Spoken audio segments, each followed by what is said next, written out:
The following is about the details of residential power rate and how to figure out your monthly rate. From 2021 on, the power rate billing system has getting more eco-friendly and cost-oriented as the expenses for meeting the climate change and the ups and downs of global fuel prices are specifically notified in the power bill. The power rate consists of demand charge, energy charge, fuel cost adjusted rate, and climate change and environmental fees. The power rate for residential use adopts a three-tier progressive system, and both the first and second tiers are expanded exclusively in summer season. Please refer to the table for details of each tier's power rate. The fuel cost adjusted rate is calculated by subtracting the average fuel cost for the previous 3 months from the average fuel cost of the previous year, and applies to the bill every quarter. However, it will be adjusted only in the range of plus or minus 3.1 per kilowatt-hour or not adjusted at all by the governmental bar, for keeping the power rate reasonably stable from the possible fluctuations of global fuel costs. It is charged proportionate to the kilowatt-hour used each month.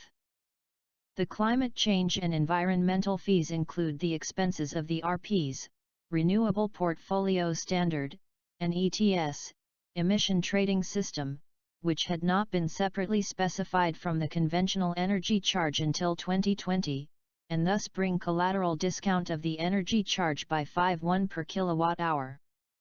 Then the coal reduction fee of 0.31 per kilowatt-hour for lowering fine dust pollution is added.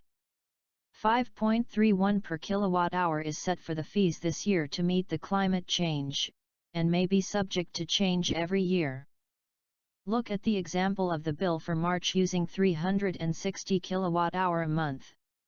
First, the demand charge is determined by the total amount of power used. So it amounts to 1,601 as the total 360 kilowatt-hour used belongs to the second tier, from 201 to 400. Next comes the energy charge. The first 200 kilowatt-hour used out of the total 360 kilowatt-hour which belongs to the first tier times 88.31 will amount to 17,661.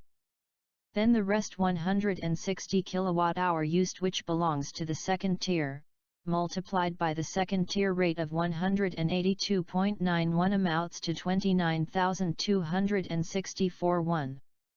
Therefore, the energy charge is 46,924.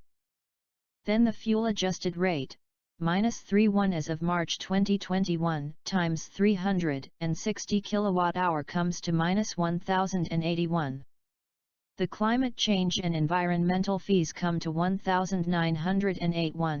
360 kilowatt-hour multiplied by 5.31.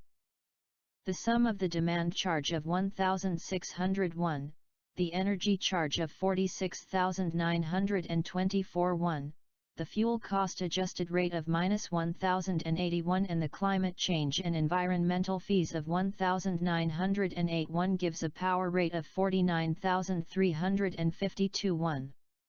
To this figure is added value-added tax of 10%, along with 3.7% for the EPIF, Electric Power Industry Fund, that is, 4,935 and 1,821 respectively.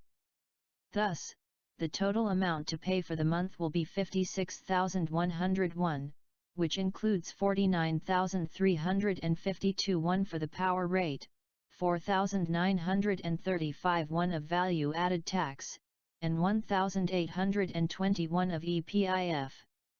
In the event that you have a TV, an additional charge of 2,501 is levied for the television license fee. This will bring the monthly total of your bill to 58,601. According to the Broadcasting Acts, KEPCO has set both the power rate and the TV license fee together since October 1994. Residential customers are required to pay 2,501, which is the amount for one TV, no matter how many TVs they actually have. If you are handicapped in your vision or hearing, or use less than 50 kilowatt-hour a month, you will be exempt from the payment of the TV license fee.